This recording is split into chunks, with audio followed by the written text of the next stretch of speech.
오늘 우리에게 주신 하나님의 말씀 신약성경 고린도전서 14장 31절부터 36절까지 하나님 말씀을 한 절씩 교독하겠습니다.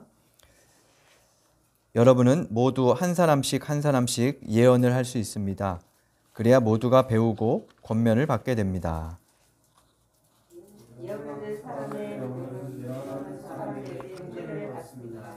하나님은 무질서의 하나님이 아니라 평화의 하나님이십니다. 성도들의 모든 교회에서 그렇게 하는 것과 같이 여자들은 교회에서는 잠자코 있어야 합니다. 여자에게는 말하는 것이 허락되어 있지 않습니다. 율법에서도 말한 대로 여자들은 복종해야 합니다. 배우고 싶은 것이 있으면 집에서 자기 남편에게 물으십시오. 여자가 교회에서 말하는 것은 자기에게 부끄러운 일입니다. 하나님의 말씀이 여러분에게서 났습니까? 또는 여러분에게만 내렸습니까? 아멘.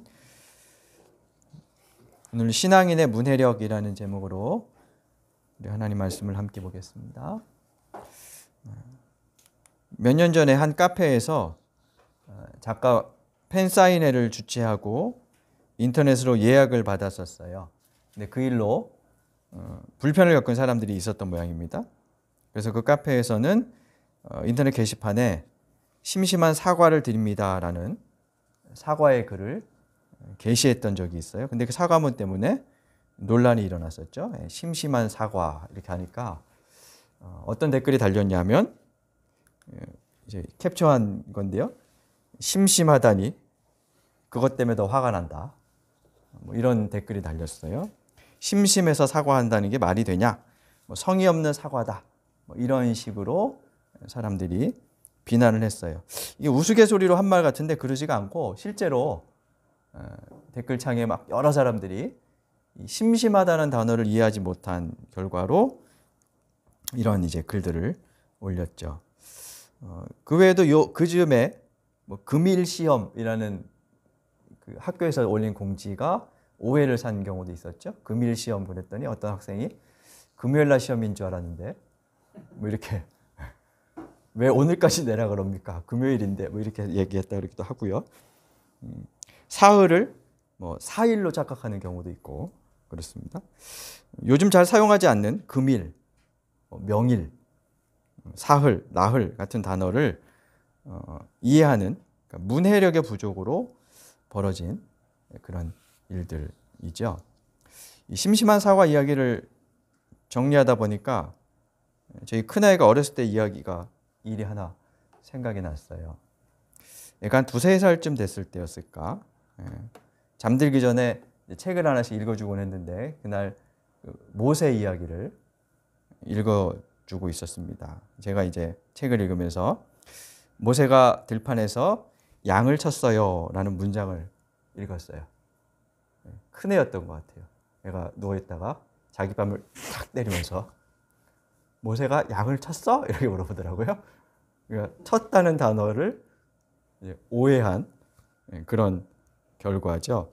어렸을 때니까 뭐 웃고 넘어갈 수 있었지만 만일 지금 그러면 한숨을 내쉬겠죠. 심심한 사과, 금일 시험 뭐 이런 단어를 이해하지 못하는 세대들이 어리석게 보여서 여러분들도 한숨을 쉬실지 모르겠습니다. 실제로 활자보다 영상에 익숙한 세대들이고 또 문자도 짧게 보내는 세대이다 보니까 기존에 사용하던 단어들을 많이 안 쓰고요. 또 접할 기회도 줄어들었습니다. 그래서 문맹률은 거의 사라졌지만 문해력은 낮아졌다 그러죠. 반면에 이것은 그 젊은 세대들만의 문제는 또 아니에요. 저나 또 함께 예배드리시는 50대 이상 되시는 분들은 온라인에서 사용하는 언어, 문화, 용어들을 잘 이해하지 못하기도 하죠. 그래서 아날로그 세대들에게는 디지털 문해력이 없어요. 이게 서로 간의 관계의 문제입니다. 문해력이라는 단어의 말의 사전적인 의미는 글을 읽고 이해하는 능력, 해석하는 능력인데요. 공부를 잘하는 비결 중에 하나가 이 문해력이 얼마나 높으냐 하는 거라죠. 요즘에는 뭐 언어 영역 같은 거 보면 지문이 길고 뭐 수학 문제도 문제 자체가 굉장히 길어서 문제 자체를 이해하지 못하는 경우들이 종종 발생해서 그런 얘기를 합니다. 글을 읽고 이해하는 능력, 그게 문해력이지만 다른 의미에서 이 문해력 문제는 사실 오늘 현대를 살아가는 모두의 문제이기도 합니다. 왜냐하면 밖에 나가보면 그림으로 된 설명서들, 기호, 상징 이런 것들이 많습니다. 그런 것들을 읽어내는 것도 일종의 문해력이거든요. 그림으로 된 설명서를 보면서 상품을 조립하거나 기호로 된 안내판 같은 것을 보면서 길을 찾아 나가는 일들도 다 이 문해력과 관계가 있다고 할 수 있죠. 저는 그림으로 된 조립 설명서를 잘 이해를 못해요. 그게 입체감적으로 이렇게 느껴지지가 않아요. 그래서 한참 헤매고 만들었는데 잘못 조립하고 뭐 이런 경우들이 종종 있습니다.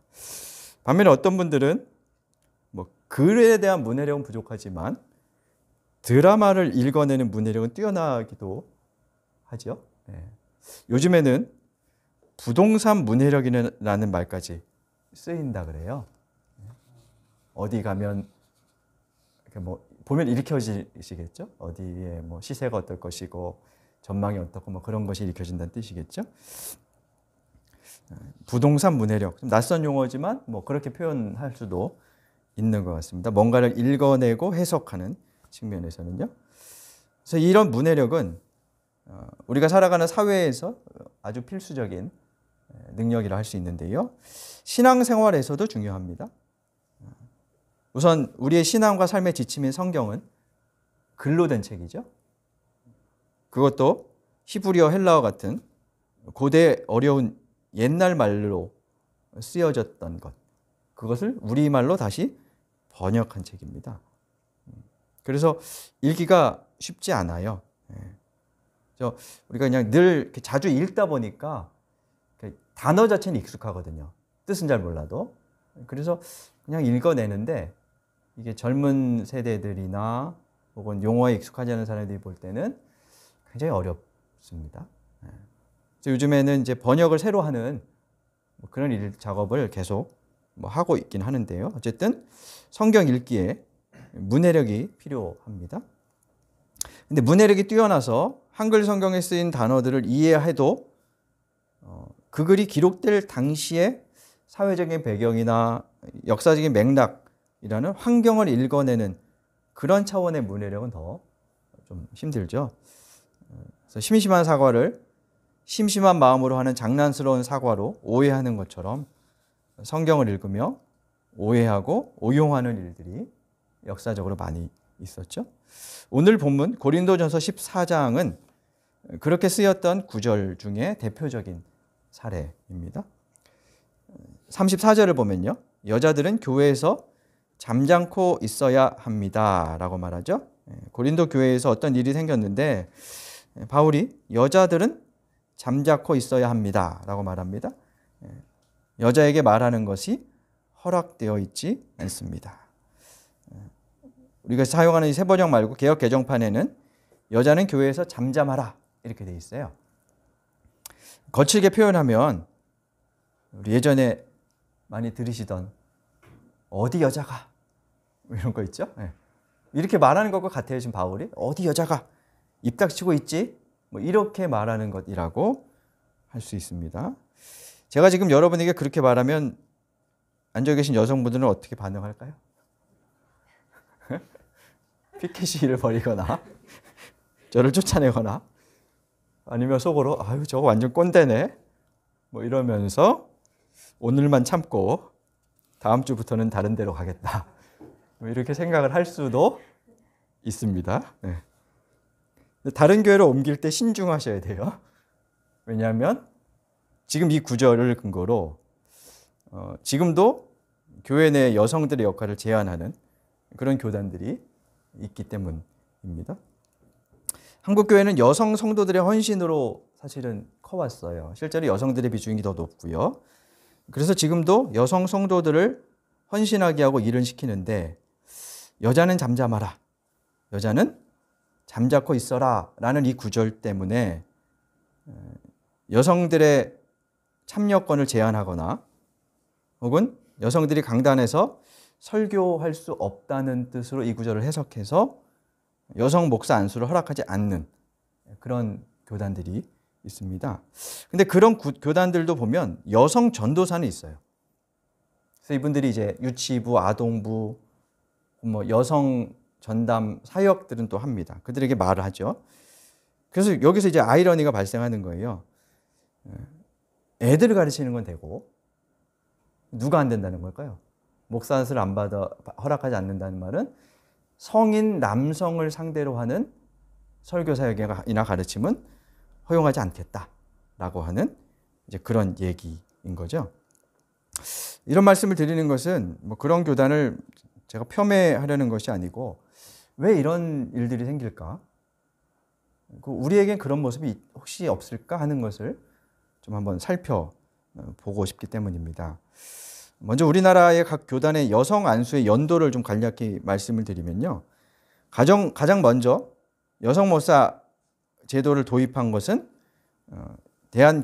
기독교 대한감리회라고 해요. 감리교도 이제 두 파트가 있는 걸로 제가 알고 있는데 정확하게 생각은 좀 모르겠습니다만 나중에 이제 기회가 되면 우리나라의 교단의 역사라 그럴까요? 이것도 한번 좀 살펴보는 것도 우리가 좀 이제 상식적인 차원에서 좋을 것 같긴 합니다만 하여튼 기독교 대한감리회가 1955년에 여성 안수를 허락했어요. 그리고 장로교단 중에 장로교단에 이제 파가 많이 있죠. 가장 진보적인 교단이 한국 기독교 장로회라는 교단입니다. 우리는 대한예수교 장로회인데 한국 기독교 장로회라는 교단이 있는데 보통 줄여서 기장 이렇게 부르죠. 이 교단이 1977년에 여성 목사 제도를 시작했고요. 우리가 속한 대한예수교 장로회 통합 측은 1961년부터 계속 안건이 발의되고 논의가 됐는데 13번 부결되고 14번째 만인 1994년에 여성 목사 안수가 통과가 됐어요. 그래서 이때 이제 여성 목사와 여성 장로가 이렇게 생긴 걸로 알고 있는데요.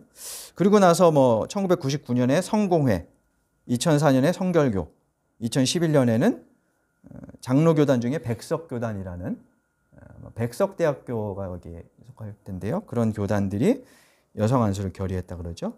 반면에 지금도 장로교 중에 합동 측이나 고신이라는 교단, 혹은 합신, 뭐 대신 이런 교단들은 여성 안수를 허락하지 않고 있어요. 그 근거가 이제 오늘 본문 말씀인데요. 한 가지 흥미로운 것이 재밌는 것이 이런 게 있더라고요. 감리교가 1955년에 이제 여성 목사를 세우는 거 허락했는데 1972년에 새로운 법을 하나 만들었어요. 그게 뭐냐면 결혼한 여성 목사는 담임 목사를 할 수 없다. 이런 조항을 또 만들었어요. 약간 시대에 역행한 거죠. 이게 이제 1989년에 한 17년 정도 존속하다 폐지가 됐다고 하는데 그 조항을 내세웠던 이유가 뭐냐 하면 어디 배 나온 여자가 뭐 쉽게 말하면 이런 거였어요. 그래서 여성 목회자들이 결혼이냐 목회냐 양자택일을 강요받을 수밖에 없는 그런 이제 역사가 있었는데 한 여성 목회자가 이렇게 따졌다 그래요. 생명을 잉태한 여자가 배 나온 여자가 강단에서 설교하는 건 안 되고 비만으로 배 나온 남자가 설교하는 건 괜찮냐? 똑같이 배 나온 건데 어떤 배가 더 생산적이냐? 뭐 이렇게 얘기하기도 했다 그래요. 참 재미있는 과정들을 거치면서 이제 한국 교회가 뭐 변화되고 또 발전하기도 하고 뭐 이럽니다. 아직 여성 안수를 허락하지 않은 합동 측의 경우는 해마다 그 총회 장소 앞에서 여성 이제 사역자들, 전사님들이 피켓 시위를 벌입니다. 여성에게 안수를 허용해 달라. 뭐 이렇게 이제 시위를 벌이는데요. 내부적으로 찬반 논의가 치열해요. 그리고 찬성하는 게 조금 더 많기도 한데 실제 총회 장소에서는 이제 거듭 부결이 되고 있는데 부결 이후에 가장 중요한 근거가 오늘 이 말씀이에요. 여자는 교회에서 말하는 것이 허락되지 않았다라고 하는 구절에 대한 해석이죠. 아마 속내는 목회에 대한 밥그릇 싸움일 겁니다. 그리고 내부적으로는 남성 우월주의, 아직까지 남아있는 남성 우월주의적 해석일 텐데, 왜냐하면 애들을 가리키는 건 괜찮고 성인 남성을 가리키는 것은 안 된다는 이중잣대를 들이대는 것이 좀 어울리지 않기 때문이죠. 근데 제가 이렇게 말하면 밥그릇 싸움이다 이렇게 말하면 아마 해당 교단 목사님들이 반발을 많이 하실 거예요. 아무튼 큰 이유는 고린도전서 14장 34절을 문자적으로 해석하는 성경 해석. 바꿔 말하면 성경 구절에 대한 문해의 차이에 있는 겁니다. 그래서 이 고린도전서 14장은 사실 이견이 꽤 많습니다. 그냥 간단하게 하나 말씀드리면요. 바울이 실제 이런 말을 했을까에 대한 논란이 있어요. 좀 의아하죠? 뭐 성경에 써 있는데 당연히 바울이 한 거 아니야? 이렇게 얘기할 수 있는데 우리가 갖고 있는 이 성경은 여러 번 필사되면서 사본이 계속 생기면서 온 거거든요. 그래서 이게 오리지널한 바울의 편지인지는 사실 몰라요. 그러니까 바울이 쓴 게 있었겠죠. 예를 들면 이런 거예요. 이제 인쇄물 같은 것은 인쇄된 글자랑 옆에 펜으로 쓴 거랑 이 글자 차이가 확연해서 알아보는데 손으로 옛날에 쓰고 어떤 사람이 쓰다가 필사를 쭉 하다가 계속 이렇게 해석되어져 온 어떤 이야기들이 있습니다. 예를 들어서 그러면 이걸 여기다 좀 덧붙이면 좋겠는데 하면서 여백에 써요. 여백에 써놔요. 여러분이 이제 뭐 성경 설교 들으면서 메모해 놓는 것처럼 이렇게 써놔요. 나중에 이거를 다른 사람이 이제 필사본을 받았어요. 근데 여백에 써놓은 것이 원래 사본에 있었는데 빠져서 이렇게 표시하고 써놓은 건지, 우리 이렇게 교정할 때 그런 경우 있지 않습니까? 단어가 빠져 있으면 표시하고 이렇게 채워넣는 경우가 있죠. 그래서 그런 이유로 옆에다 메모를 해놓은 건지, 아니면 이걸 해석하느라 덧붙여 놓은 건지를 몰라요.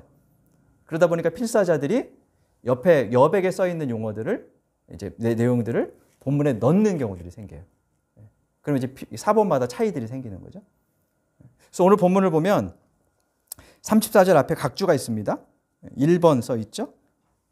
밑에 뭐라고 써 있나요?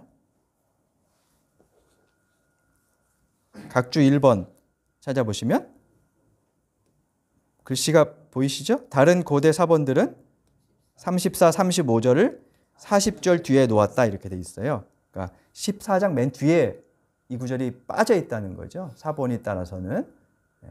왜 이렇게 했느냐 하면 본문을 쭉 읽어보면 이 문맥의 흐름과 이 구절이 어울리지가 않아요. 갑자기 튀어나온 것 같은 거거든요. 그래서 사본을 연구하는 사람들은 이건 원래 바울이 쓴 게 아니고 후대의 어떤 사람들이, 그러니까 역사가 거꾸로 가기도 하니까 바울 때는 여성에 대해서 좀 개방적이었는데 후대에 갈수록, 그러니까 조직화되면 좀 폐쇄적이 되거든요. 후대 교회가 조직화되면서 직제가 생기면서 여성들에 대한 좀 차별이 좀 더 생기고 그러면서 후대에 편집된 것이다 이렇게 보는 사람들도 있는 거죠. 그래서 바울이 원래 얘기했던 것과 좀 어울리지 않는다 이렇게 보는 거예요. 갈라디아에서 말씀을 보면 바울이 남자나 여자나 차이가 없다 이렇게 말했는데 그런 다른 바울이 쓴 서신들과 이 맞지 않아요. 그럼 바울에 대한 평가를 우리가 이 사람 여기선 이 말하고 저기선 저 말하네? 이렇게 생각할 수밖에 없죠. 그래서 일관성을 따지다 보면 바울이 쓴 게 아닌 것 같아 라고 이제 생각을 하게 되는 거죠. 다른 학자들은 이 구절의 이면에 있는 맥락을 찾아요. 사회적인 맥락을 찾는데 왜 이런 말을 했을까? 바울의 글이라면 말한 이유가 있지 않을까? 그걸 이제 찾아보는 거죠. 그래서 14장 전체 맥락을 보면 여성에게만 잠잠하라는 게 아니에요. 앞에를 쭉 읽어보면 예언하는 사람, 방언하는 사람 모두에게 잠잠하라고 말을 해요. 여기서 말한 예언은 이렇게 뭐 미래의 일을 점치는 것이 아니라 하나님의 뜻을 풀어주는 건데요. 이 당시에는 성경이 완성되기 전이었습니다. 그래서 예배 시간에 예언과 방언이 하나님의 뜻을 전달하는 방편으로 사용되었었는데요. 예배 시간에 이제 여기저기서 예언이나 방언하는 사람들이 생겼고요. 그 중에는 당연히 여성들도 있었겠죠. 근데 그들이 너나 없이 발언을 해요. 그러면 이제 예배가 어떻게 되겠습니까? 막 무질서해지겠죠. 그런 일이 벌어졌다는 거예요. 그래서 바울이 일부 이 예배 안에서의 흐름과 질서를 무시하면서 함부로 그냥 마구잡이로 발언하는, 그리고 알아듣지도 못하는 소리를 해대는 그런 일부 광신적인 사람들을 금지시킨 것이다라고 해석을 이제 하지요. 언젠가 제가 유치부 담당 전도사님이 없어서 유치부를 한 1년 정도 맡았던 적이 있어요. 처음에 갔을 때 굉장히 긴장을 많이 했어요. 설교 시간에 중고등학생들, 청소년들은 고개를 숙인 채 무반응이라서 답답하고, 유치부 아이들은 고개를 똑바로 들고 모든 말에 대답을 해서 힘들어요. 첫 시간에 애들이 계속 한마디 하면 대답하고, PPT 하나 보여주면 뭐다 이러면서 반응을 계속 해가지고 되게 힘들었어요. 몇 주 동안 그랬던 것 같아요. 그래서 막 설교를 잘 이어가지 못했던 그런 적이 있었어요. 아마 고린도 교회 상황이 그와 비슷하지 않았을까 싶어요. 누가 앞에서 말하는데 여기저기서 불쑥불쑥 이야기들을 합니다. 그러면 이 전체가 무질서해지겠죠. 그래서 오늘 본문 고린도전서 14장 40절에 보면 모든 일을 적절하게 하고 질서 있게 해라 이렇게 말하죠. 31절에도 보면 한 사람씩 이렇게 말합니다. 그러니까 14장 전체의 맥락은 교회의 덕을 세우는 것, 질서, 이런 차원의 이야기라는 겁니다. 그리고 또 하나는 우리말 번역엔 없지만 34절 앞에 여자들이라는 요 앞에 정관사가 붙어 있어요. 우리 정관사는 어떤 때 쓰죠? 대학생? 정관사는 어떨 때 써요? 어떤 특정한 사람들이나 뭘 지정할 때 쓰는 거잖아요. 그죠? 그래서 그냥 여자들이라고 번역하면 안 되고 사실은 그 여자들 이렇게 번역을 해야 돼요. 정관사가 있어서. 우리말엔 빠져 있는 거죠. 근데 그 여자들이라는 말은 모든 여자들이 아니고 교회 안에서 어떤 문제를 일으켰던 특정한 여자들에 대한 권면이라는 그런 의미가 담겨 있는 거죠. 그리고 그 사람들에게 뭐라고 합니까?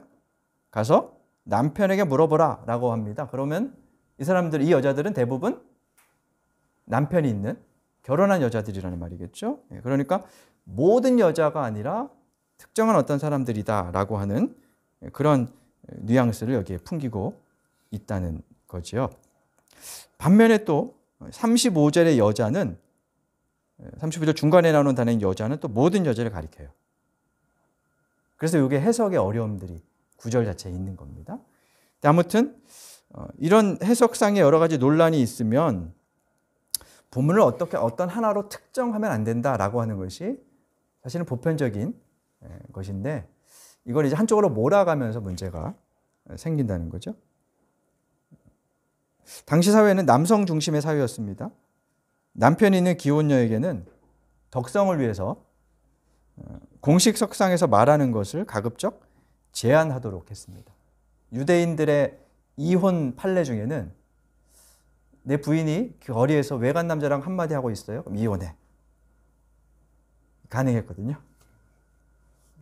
그러니까 이제 그런 차원에서 이게 이제 그리스 로마 문화와가 좀 다르지만 그런 차원에서 본문이 해석될 수 있다는 거죠. 그러니까 당시의 사회적인 상황들을 고려해서 또 덕성을 위해서 공식 석상에서는 말하는 것을 가급적 제한하는 그런 차원에서의 말이다라고 이야기를 이제 하는 거죠. 그래서 이 본문을 근거로 여성들의 지도력을 제한하고 차별하는 것은 옳지 않아 보입니다.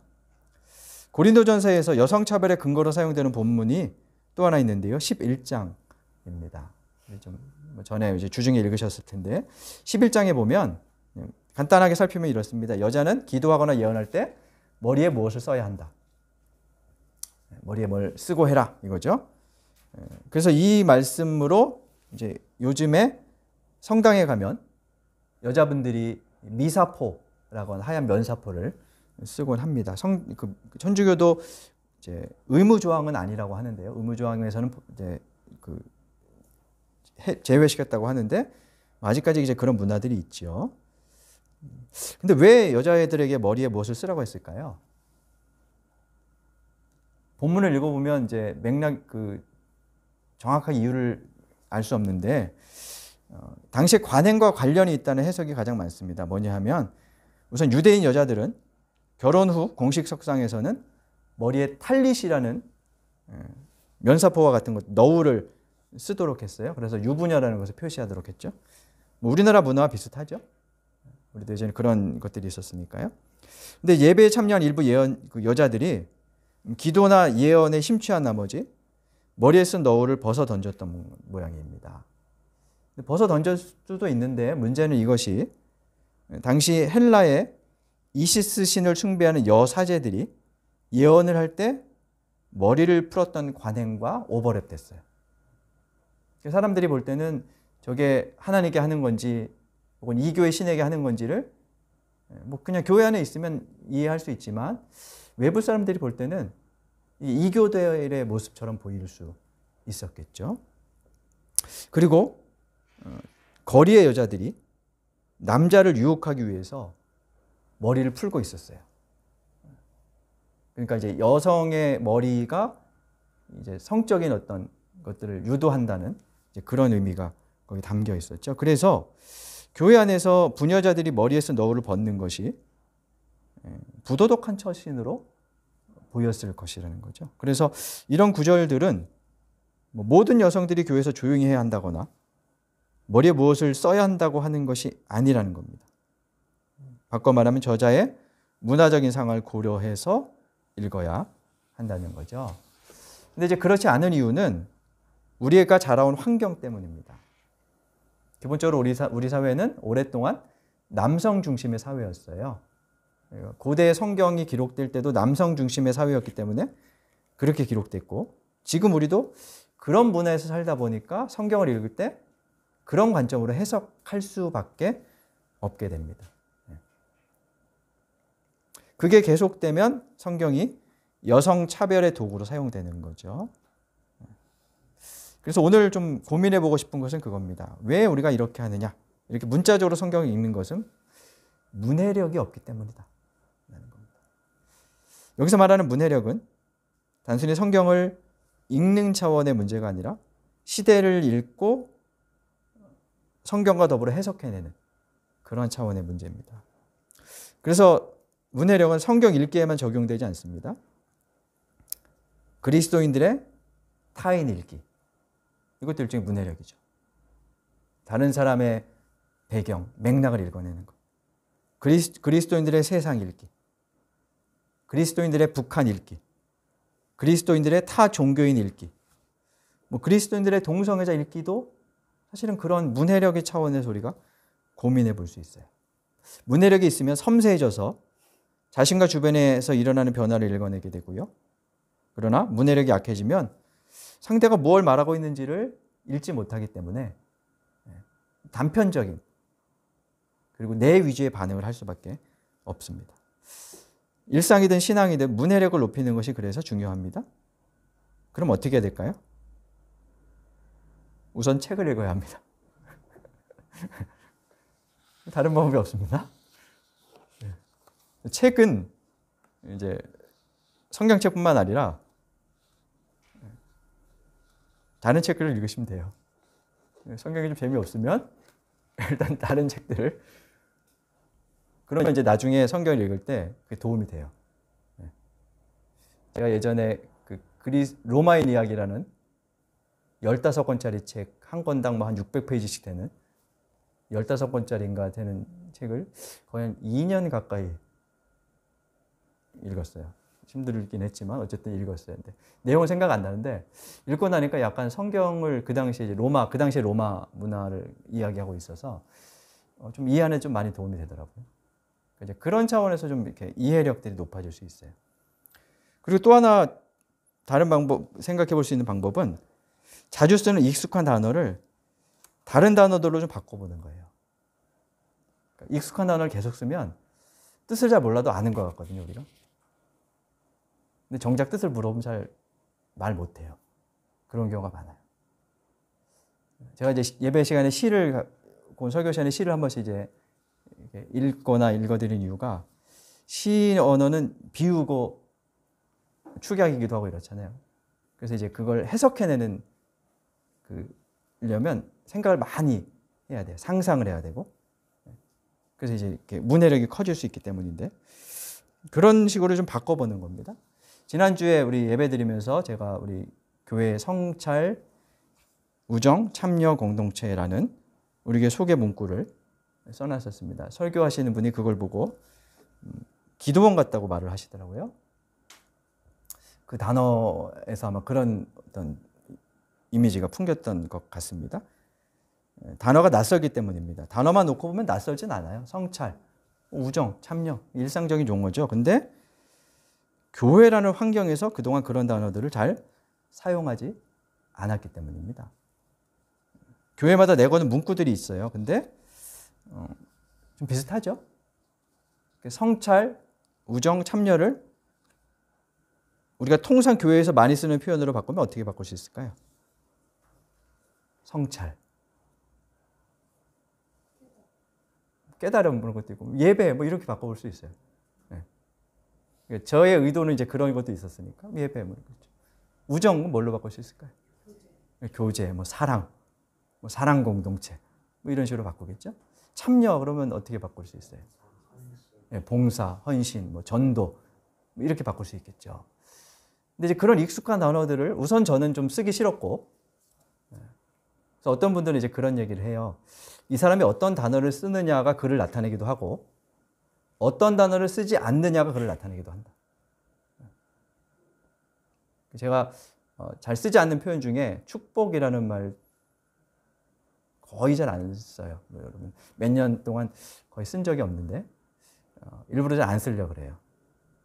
조금 이제 우리의 신앙을 왜곡시킬 우려들이 좀 있다고 생각을 해서 잘 안 쓰려고 그러는데, 아무튼 쓰지 않는 것들은 쓰지 않는 이유가 있는 거죠. 그래서 어떤 단어를 쓰느냐고 쓰지 않느냐가 개인과 공동체의 정체를 형성하는 거예요. 그런 차원에서 이제 이 용어들을 일상적인 것에서 조금 다르게 써보면 의미가 좀 더 확대되거나 좀 달라지죠. 봉사, 전도 이러면 그냥 교회 환경, 그러니까 정해진 어떤 것들이 있어 보이는데, 참여 그러면 조금 다르게 이제 생각해 볼 거리들이 많죠. 사실 결론은 똑같아요. 제가 하고 싶은 말은 똑같은 건데, 좀 다른 용어들을 사용해 봄으로써 다른 관점에서 해석해 볼 수 있고, 그러면서 우리가 교회나 개인이나 혹은 시대를 읽어내는 문해력이 키워질 수 있다고 생각을 하는 거죠. 신앙의 문해력이 넓어지면 그만큼 하나님과 사람, 세상을 보는 시선이 열립니다. 세상을 바꾸려면 다르게 봐야 합니다. 우리 구미 일상회개 교우들이 그런 삶을 사셨으면 좋겠어요. 이제 신앙의 기초를 이야기할 때는 아니고요. 그런 단계는 넘어서셨으니까 이제는 가지고 있는 신앙 용어들, 삶의 모습들에 대한 해석, 문해력을 더 높이시고 키우셔서 세상을 다르게 보고 사람을 다르게 보고, 그래서 바꿔가는 사람들, 새롭게 하는 사람들, 그런 분들이 되실 수 있기를 간절히 바랍니다. 이 말씀을 기억하며 묵상으로 기도하겠습니다.